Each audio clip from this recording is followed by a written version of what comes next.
Okay, so we've got the car up on the sill clamps, and then we've mounted the NAJA system.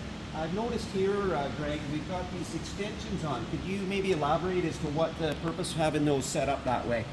Okay, so what we did is, for this training session or video, we're going to use some cross members and some additional holding parts later in the video.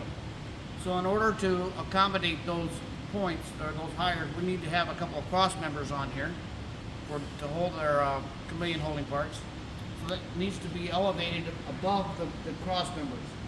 So we have some spacer blocks in the front, have a spacer block on the front support bar, spacer blocks on the rear support bar, and that's just enough to have a cross member slide in underneath of it, okay?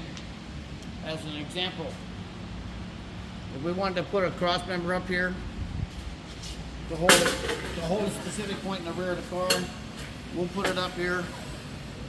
We'll kind of look underneath the car, see if we can find a mounting point for a jig, such as that point, or there's actually a pilot hole right here.